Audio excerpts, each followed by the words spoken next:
நற்செய்தி வாசகம். காற்றும் கடலும் இவருக்கு கீழ்ப்படுகின்றனவே, இவர் யாரோ? மார்க் எழுதிய தூய நற்செய்தியிலிருந்து வாசகம். அதிகாரம் 4, இறை திருவசனங்கள் 35 முதல் 41 முடிய. அன்றொரு நாள் மாலை நேரம், இயேசு சீடர்களை நோக்கி, அக்கரைக்கு செல்வோம் வாருங்கள் என்றார். அவர்கள் மக்கள் கூட்டத்தை அனுப்பிவிட்டு படகில் இருந்தவாறே அவரை கூட்டிச் சென்றார்கள். வேறு படகுகளும் அவருடன் சென்றன. அப்பொழுது ஒரு பெரும் புயல் அடித்தது.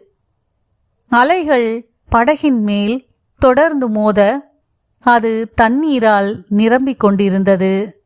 அவரோ படகின் பிற்பகுதியில் தலையணையை வைத்து தூங்கிக் கொண்டிருந்தார்.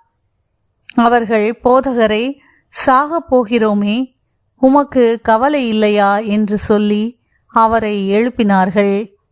அவர் விழித்தெழுந்து காற்றை கடித்து கொண்டார். கடலை நோக்கி, இறையாதே, அமைதியாயிரு என்றார். காற்று அடங்கியது, மிகுந்த அமைதி உண்டாயிற்று.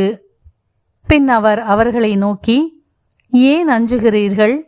உங்களுக்கு இன்னும் நம்பிக்கை இல்லையா என்று கேட்டார்.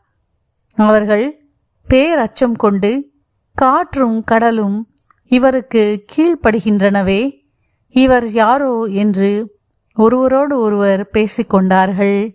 ஆண்டவரின் அருள்வாக்கு. கிறிஸ்துவே உமக்கு புகழ்.